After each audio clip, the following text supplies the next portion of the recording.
The preacher said, don't despair. The disease of death is not rare, and you will leave here without losing a hair. Just open your mouth and let in the air. It is even okay if you shed a tear, for that would not be rare. He made me feel very swell by his magical spell, and I stopped dwelling on my fear, for I trusted all would be well. I tell you, beware of such an affair where you say a prayer and it's promised you'll be an heir, and that your soul be spared. It makes you feel sure that you will endure, but he forgets to tell that you will not yell till you'll be burning in hell. This man may now be preaching, but soon he'll be screeching. Just ask the Apostle Paul, for he will not be able to recall when a church was like a mall, where buildings stood tall and dresses were small, and no one responded to the gospel call. To say all you have to do is utter a sentence is the most shameful scam, and be sure it will have you damned. The sinner's prayer might have a good impression, but is full of demonic possession, and only leads to eternal transgression, for it is a false profession. For the Bible's sake, the sinner's prayer is fake. It's time to wake, for on Judgment Day you'll begin to say, I asked you in my heart, and he will say, depart.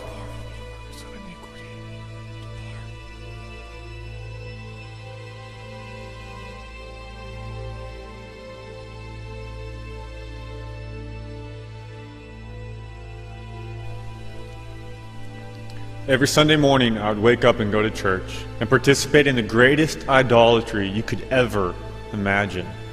The place might have been called a church, had a pastor, and even called the creator of the universe God, and even read straight out of the Bible. The fact was, I believed in an idol, a false God, and it had me on a path to hell. I believed in a God that allowed me to live in bondage to my sins and still believed that He'd let me into heaven.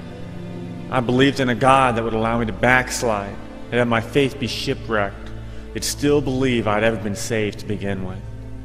I believed in a false God that said all I had to do was at one point in my life say a prayer and ask Jesus in my heart. I believed in a God where I didn't have to renounce everything in my life and follow after Him.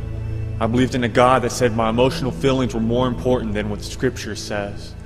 I believed in a God that disconnected all biblical threats from reality. A God that had me on a broad way to heaven, not on a narrow one. A God that said to save my life for my sake and not to lose it for His. The idea that all I had to do was say that prayer had me damned, had me living a lie. Eternity is a long time. I pray anyone who's truly saved will stop playing games with the human soul. The true gospel of Jesus Christ is not one to distort.